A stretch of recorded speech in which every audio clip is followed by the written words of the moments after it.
Pekerjaan perawatan atau perbaikan jembatan ini sudah, sehingga dua kontraktor yang jadi peserta lelang pada hari H itu disuruh mundur karena ini ada pesanan-pesanan dari pihak Dinas Pekerjaan Umum.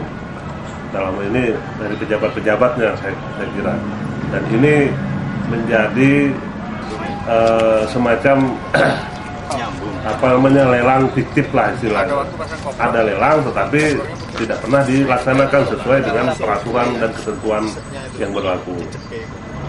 Karena lelang yang dilaksanakan kemarin itu tidak fair, tidak sesuai dengan ketentuan, dan ada indikasi intervensi dari pejabat bahwa ini adalah sudah ada pemenangnya, sudah ada pemiliknya, maka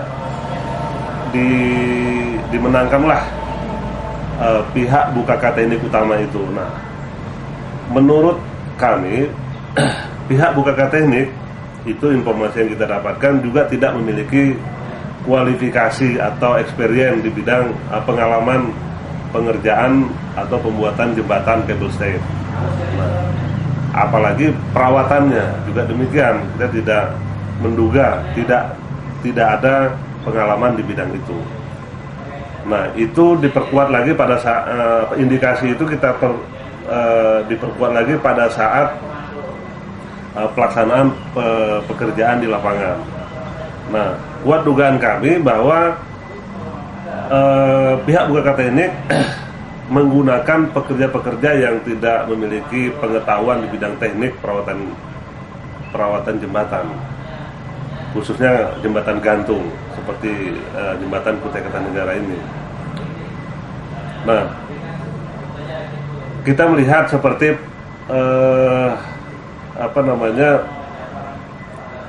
teknik pelaksanaan pekerjaan itu tidak mengacu juga pada standar operating prosedur atau tidak menerapkan prinsip kehati-hatian.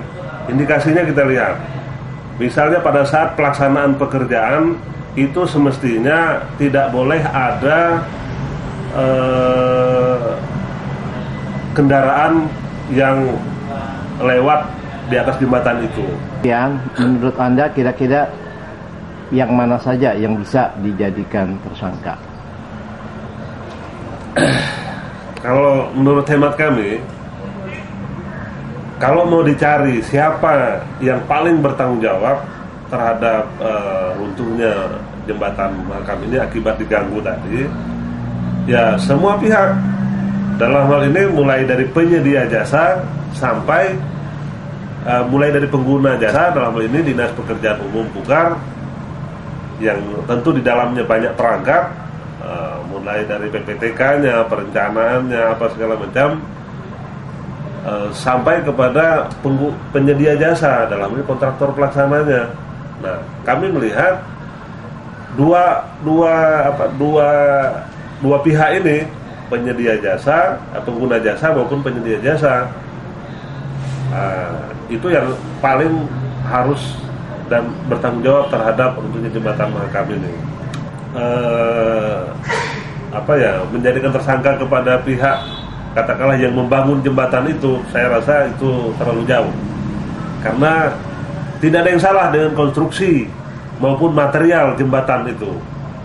Nah, konstruksi dan material itu menurut saya sudah memenuhi syarat, dan tidak perlu, jangan buang-buang waktu untuk mencari tersangka kepada pihak-pihak yang dulu membangun jembatan itu. Dalam hal ini saya tidak menyebut siapa pembangunnya itu, kalau tidak salah itu Utama Karya. Nah, begitu juga dengan penyedia material, pemasok material. Saya rasa mereka sudah memenuhi kualifikasi sebagai pemasok material yang dipercaya.